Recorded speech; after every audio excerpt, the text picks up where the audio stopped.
You're born in the most exclusive private hospital in Monterrey, Mexico. Not in just any suite, your father buys out the entire east wing of the building. 15 armed men in black suits guard every single entrance, every corridor, every elevator. The doctor who brings you into this world gets paid more in one night than he'll make in the next 8 months combined. Your very first cry cuts through the sterile air, and right outside the delivery room, expensive French champagne corks pop like gunfire in celebration. By the time you're only 4 days old, a Narco corrido with your full name is already blasting on every radio station across northern Mexico. The lyrics call you the Prince, the future king.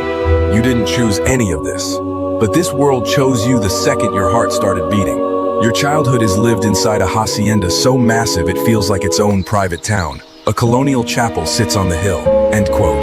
3 professional sports courts gleam under the sun. The stables house purebred Paso Fino horses worth more than most people's homes. There's even an aviary filled with rare exotic birds your father imported from a private auction in Houston. You have every toy, every video game, every luxury a child could possibly dream of. The only thing missing? The simple freedom to be normal. You never step foot inside a regular school. Teachers are brought directly to the property the best money can buy. You don't play soccer in the streets with neighborhood kids. Your only friends are the sons of your father's most trusted men. And even they look at you differently, because they already know exactly who you are and what your last name means. Your earliest, clearest memory is of the men. They are everywhere. Men with radios crackling at their hips. Men whose pistols press visibly against their guayaberas. Men who instantly straighten their backs and lower their eyes the moment your father walks through any door. Men who call a 7-year-old boy Joven Señor with complete seriousness. Your father is warm when he's actually present. He hugs you, laughs with you, spoils you, but he's rarely present. There's always another meeting, another urgent call, another problem that could explode if he's not there. When he does give you his time, he's fully yours. Yet there's a part of him that stays locked away, a dark, ice-cold dimension that makes grown killers tremble with both blind loyalty and pure terror. At 9 years old, you finally ask the question that's been burning inside you for years. Dad, what do you actually do for a living? Your mother, always elegant, always in flawless European designer clothes and perfect makeup, smiles softly and says, "He's a businessman, mijo. Import and export of agricultural products." You desperately want to believe her, but you've already seen the black suitcases full of cash being counted behind locked doors. You've overheard late-night phone calls in code that you instinctively know you must never repeat. You've watched entire restaurants go dead silent the second your father steps inside. Your education becomes a study in brutal contradictions. On one side, your father is obsessed with your mind. "You must be smarter than me," he repeats constantly. "I learned by crashing into reality. You will learn from books, and you will be unstoppable." You get the best private tutors in the world. Advanced mathematics, world history, economics, fluent English before you turn 12. On the other side, you absorb lessons no book will ever teach. Never trust anyone completely. Power is not asked for, it is taken and held with an iron fist. Loyalty has a price tag. Betrayal has a body count. When you turn 13, your father takes you to your first real meeting deep in the Sierra Madre Mountains. The helicopter blades slice the thin mountain air as you land. 40 of the most dangerous men in the country are waiting in perfect, deadly silence. The moment the rotors stop spinning, every single one of them rises to their feet like soldiers. Your father places a heavy hand on your shoulder and announces in a voice that carries across the clearing, "This is my son. One day he will sit in the chair I sit in now. Respect him exactly as you respect me." In that exact second, the weight of an empire crashes down on your 13-year-old shoulders. You are no longer just a boy. You are the heir. You are the next king. It's around this time you meet the accountant, a thin, anxious man in his mid-40s who never lets his laptop out of his sight. Your father treats him with a rare kind of respect, almost reverence. That man right there, your father tells you later, is worth more than 30 gunmen combined. Killers are easy to find, but a genius who can move millions without leaving a single trace? He is priceless. The accountant sits you down one quiet afternoon and explains his dark magic in simple terms. Imagine your father sells oranges, but he can't declare those oranges to the government. So I create entire restaurant chains that exist only on paper. Ghost gas stations. Phantom shopping malls. I make every dirty dollar look like clean, legal profit. The authorities check the documents, and everything looks perfect. You ask him straight, isn't that cheating the system? He smiles with exhausted sadness in his eyes and whispers, it's cheating, yes, but it's the kind of cheating that keeps a lot of people alive, including me.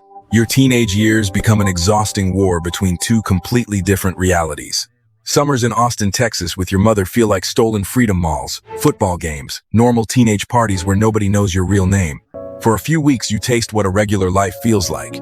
Then you fly back to Sinaloa, and the armored trucks, the armed escorts, and the crushing weight of your last name slam back into you like a prison door.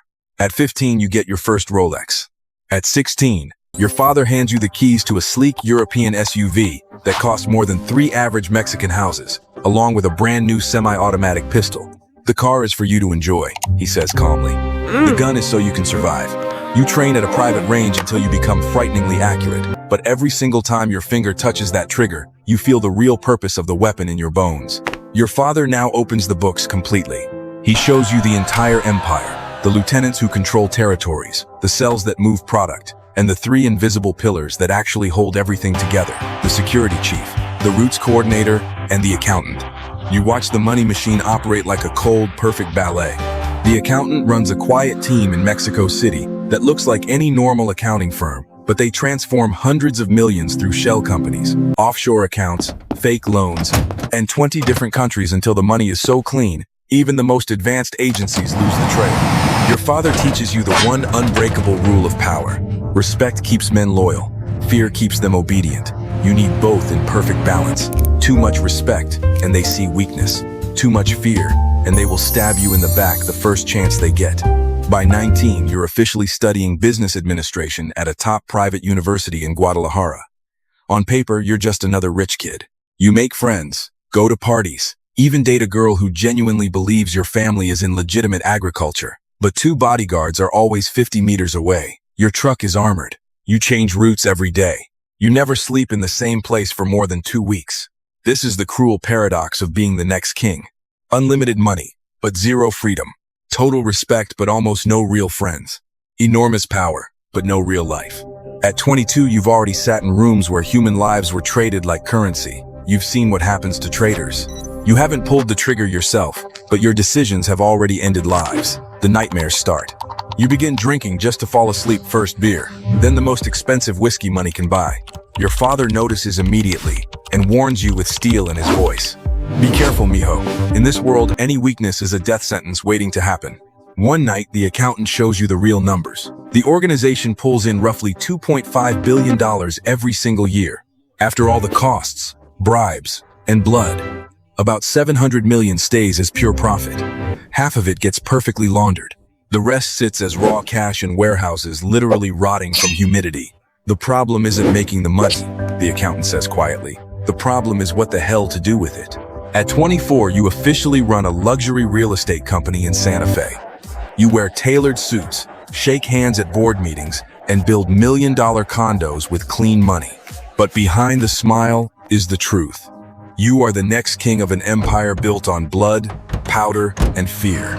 Late at night, alone in your penthouse overlooking the glittering city, you stare at the lights and ask yourself the same painful question again and again. Who would I be if I had been born to any other father? A normal architect? A teacher? A regular businessman?